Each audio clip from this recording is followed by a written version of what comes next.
আসসালামু আলাইকুম। শবে বরাত মুসলমানদের জন্য অত্যন্ত গুরুত্বপূর্ণ একটি রাত, যা প্রতি বছর 15ই শাবান তারিখে পালন করা হয়।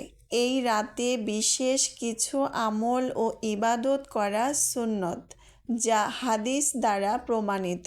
শবে বরাতের উদ্দেশ্য হল আল্লাহর কাছে ক্ষমা প্রার্থনা, দোয়া করা এবং পরকালীন জীবনের জন্য মঙ্গল কামনা করা।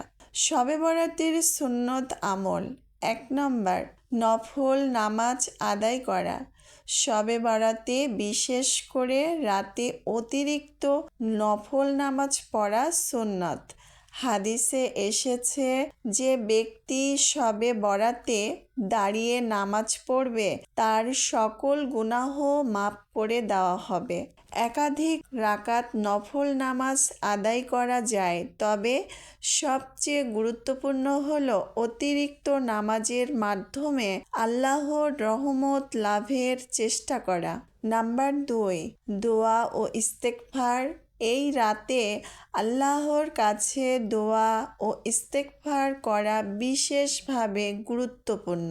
হাদিসে এসেছে, শবে বরাতে আল্লাহর স্বর্গ থেকে পৃথিবীতে নেমে আসেন এবং মুসলিমদের জন্য ক্ষমা প্রার্থনা করেন। সুতরাং এই রাতে নিজের জন্য, পৃথিবীর সকল মুমিনের জন্য দোয়া করা উচিত। 3 নাম্বার, সালাম, ভালোবাসা ও ক্ষমা চাওয়া।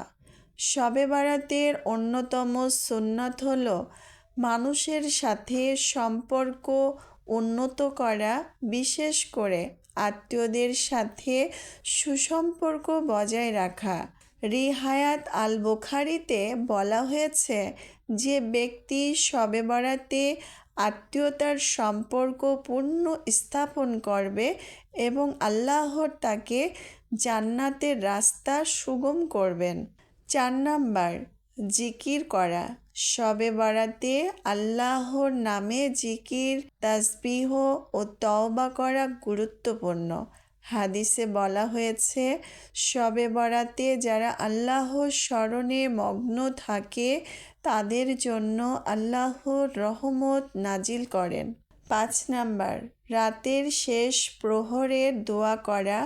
শবে বরাতে রাতের শেষ তৃতীয় অংশে আল্লাহর বিশেষভাবে দোয়া কবুল করেন।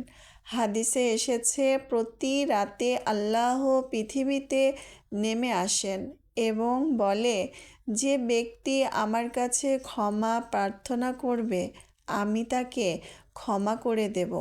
6 নাম্বার, তওবা ও গুনাহ থেকে মুক্তি লাভ।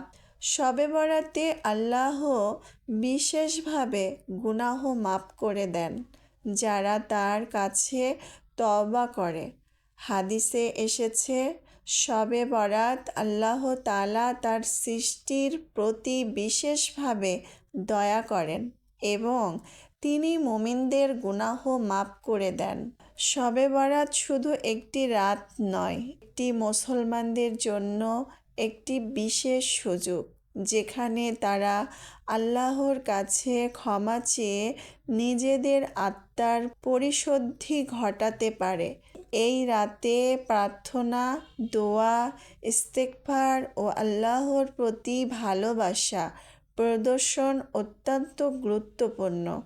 যারা এই রাতে সৎ কর্মে লিপ্ত থাকে তারা আল্লাহর অশেষ রহমত লাভ করতে পারে। তাই আমাদের উচিত শবে বরাতে সুন্নত আমলগুলো পালন করে আল্লাহর কাছে বেশি বেশি করে দোয়া ও ইস্তেগফার করা। আমিন।